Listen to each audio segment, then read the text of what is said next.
Hi guys, how you all going? So I just got out of seeing Oppenheimer, the latest movie directed by Christopher Nolan, starring Cillian Murphy as J. Robert Oppenheimer. And I must say, I really enjoyed this movie.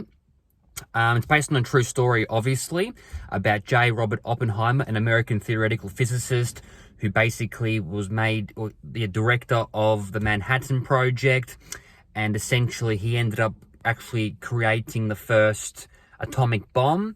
And then, and this is part of history, obviously. In August 1945, two atomic bombs were actually detonated in the Japanese cities of Hiroshima and Nagasaki shortly after, or a few months after Adolf Hitler's death. Now, I did like this movie, although it's not one of my favorite Christopher Nolan movies.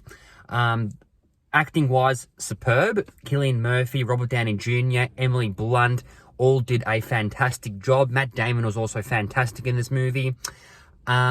Story-wise, yep, it flowed pretty well for the most part. A couple of scenes I thought dragged a little bit.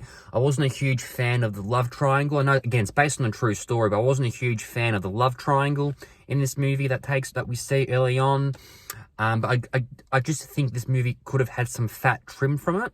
But overall, the sound in this movie was fantastic. I can definitely see this movie winning Best Sound at the Oscars next year. In March, I believe the Oscars are. The sound was absolutely phenomenal.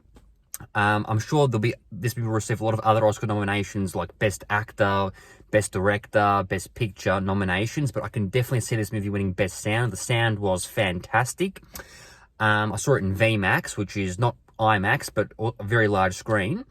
But overall, yes, an enjoyable movie, quite powerful at times. I think the movie could have benefited from a bit more emotion from time to time. But overall, a stunning achievement in filmmaking, a great triumph from Christopher Nolan. I give Oppenheimer an 8 out of 10. Go watch it. Yeah, I think you'll like it. At the same time, you have to be a history buff to actually really get into it. I mean, like if you're not into history, chances are you might still like it, but I think you'll like it even more if you know about that part of that period of history and etc. But overall, a solid 8 out of 10. Not my favorite Nolan movie. Not as good as The Dark Knight. Not as good as Inception. Not as good as The Prestige. But a thoroughly enjoyable movie. Take care, guys. Bye.